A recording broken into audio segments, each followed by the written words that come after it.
Okay, welcome back in. I do apologize for the out of focus. The tablet does not like to look at the TV when it comes to Madden. NHL works perfectly fine, but for some reason, Madden, it's always out of focus. So you can somewhat see the letters, you can somewhat see the logos, so you'll have an idea of who I'm talking about.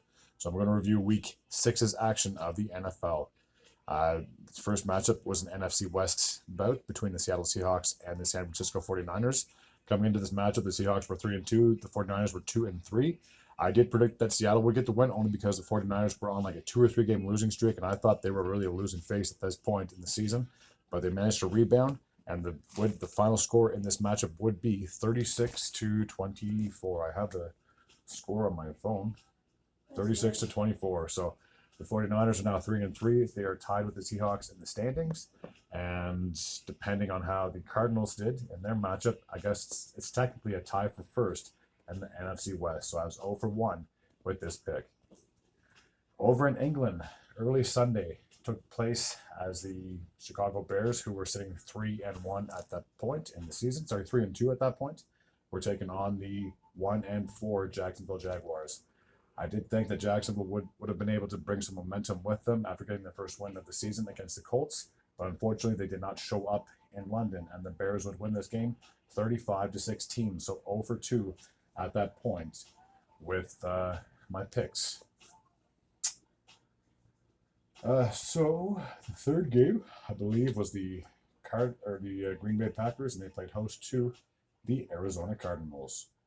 I thought that because Kyler Murray had shown so much potential, he would be able to possibly sneak out another victory. Unfortunately, it was not meant to be. 34-13 would be the final score in favor of Green Bay.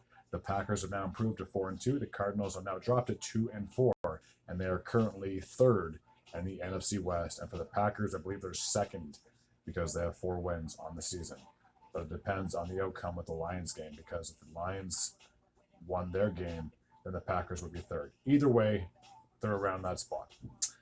The next matchup took place in Tennessee, where we had the Colts, and they would take on the Tennessee Titans. I did think that even though they had the week off, that Will Levi and company would be able to pull off a victory. Unfortunately, they just fell short. 20-17 would be the final score in favor of Indianapolis. They are now sitting at what is the record? 3-3. They're back to 500, while the Tennessee Titans are 1-4 after the loss. I don't think I said the Bears are 4-2 and the Jaguars are 1-5. If I did, I apologize. I have a memory like a goldfish. Okay, so the next matchup took place in Foxborough as the New England Patriots played host to the I apologize, the Houston Texans. I did predict that Houston would get the win, and they finally got one right.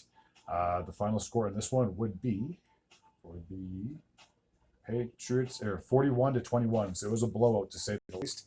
The Texans have now improved to 5-1 on the season, very impressive, while the New England Patriots are 1-5, kind of right where I expected them to be at the bottom of that division. While the Texans are obviously leading their division with their 5-1 record, as I previously mentioned.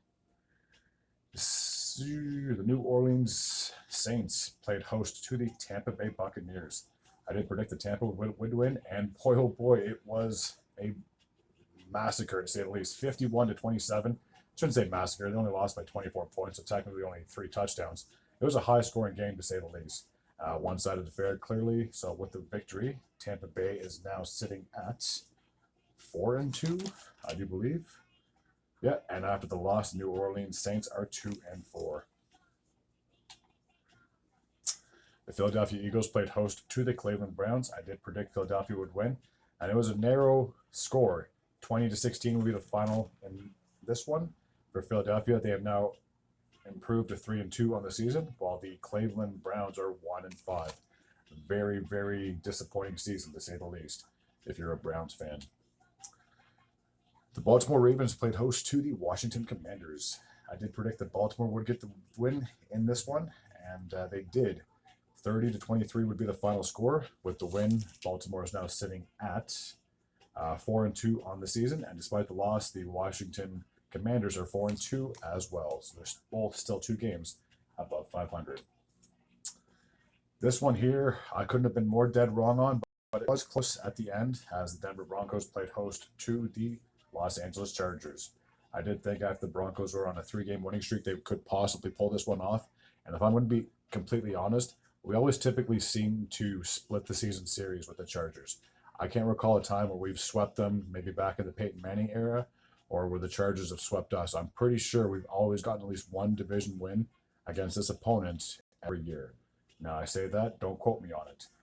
So the final score would be 23-16 in favor of Los Angeles. It was like 23-0 at that point. And I thought this game is over, it's gone. So, and then the Broncos got 2 touchdowns, a late field goal. But unfortunately, they weren't able to mount a comeback. So if that offense had been there in the first, second, or third quarter, they could have made a game of this. It could have been a very high-scoring affair. But unfortunately, they just showed up late in the game. So the Broncos are now back to 500 with a 3-3 record, while the Chargers are 3-2 after the win. The next game took place in Las Vegas as we had the not Oakland Raiders, but the Las Vegas Raiders playing host to the Pittsburgh Steelers. These two teams are obviously very familiar with each other with their late battles in the 1980s. So they're not strangers, to say the least. The final score in this one, and I did predict that Pittsburgh would win 32-13. With their victory, the Steelers are now sitting at 4-2, I believe, on the season, while the Las Vegas Raiders are now 2 games below 500, and they're last in the AFC West with a record of 2-4. This one here, boy oh boy, you want to talk about one-sided affair. The Dallas Cowboys took to the field against the Detroit Lions, but the Cowboys did not show up for this one. Final score 47-9 would be in favor of the Lions. I did say that Detroit would win. I didn't think they'd win by 40-plus points or almost 40 points. That is nuts. So with the win, the Lions are now sitting at 4-1. So I believe they are second in the NFC North, while the Dallas Cowboys are 3-3 after the loss. Okay, now that takes us to our Sunday night game, I believe. Oh, no, I'm missing 2 more games. So we had the Carolina Panthers. They played host to the Atlanta Falcons. I did predict that Atlanta would win, and they sure did. 38-20 would be the final from Carolina in favor of Atlanta. They have now improved to 4-2 on the season, while the Panthers are 1-5. A lot of 1-5 teams. Not very good. The New York Football Giants played host to the Cincinnati Bengals, and remember when I made my prediction, I predicted that Cincy would win. I said if they didn't win against the Giants, I would never bet for them again. And they did win 17-7, getting their second win of the year. They're now sitting 2-4. So they're just 2 games below 500. Can they get to 3-4, possibly get back to 500? Only time will tell. But a win is a win. And then speaking of the Giants, after their loss, they're 2-4 as well. And the Monday night matchup took place in the AFC East as we had the New York Jets play host to the Buffalo Bills. I did predict that Buffalo would win, and they did narrowly. 23-20 would be the final score. With the win, they are now 4-2. They're obviously on top of the AFC East. And after the loss, the Jets are 2-4. So despite making a coaching change, they still dropped an L in this one. All right, that takes care of my recap for week number 6 in the NFL. As always, if you're new to this channel and you like this type of content, feel free to hit the sub button. I'd be very grateful and very appreciative. Until next time, and as always, take care.